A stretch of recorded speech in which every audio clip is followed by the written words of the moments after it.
Hello friends, so my friend is a little bit of a foodie. Not only does he like to try new foods, but he also likes to create new types of foods, especially desserts. And so his latest idea is, let's say, definitely interesting. It's a frozen dessert that has a little bit of fudge mixed in with some almonds, which together are wrapped in this hard chocolate shell. It's basically just a lot of chocolate. And it looks kind of like a sausage, in fact, which is why he decided to name it the sausage, a portmanteau or combination of chocolate and sausage. And so the other day, after telling me about his sausage and handing me a sample to try, he asked me what I thought of his creation, and so I took a bite, and right away, I had some feedback for him. Well, I said, if I'm being honest, since you asked, as an etymologist, I just can't bring myself to approve of this new dessert of yours. I think the name's a little etymologically deceiving, and so you should change it. Hear me out. So, chocolate comes through Spanish, likely from Nahuatl, the language of the Aztec culture, where chocolate is said to have originated, and a language which is still spoken today in central Mexico, with relatives in the United States. Now, the precise origins of the word remain unclear, but according to two of the most commonly accepted theories, chocolate either comes from xocolate, which meant bitter water, or chocolato, meaning hot water. And the problem with your new dessert is that it's sweet, not bitter. And it's not hot because it's, well, frozen. And it's also, of course, definitely not water, or Otto, as the Aztecs called it. So your whole chocolate part of the name seems a little misleading.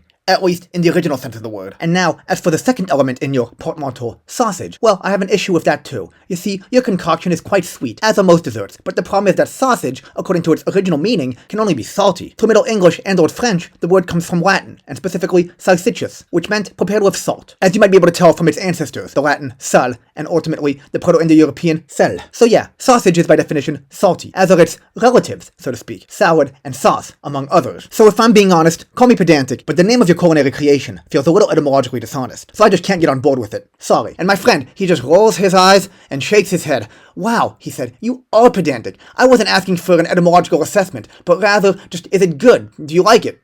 Oh.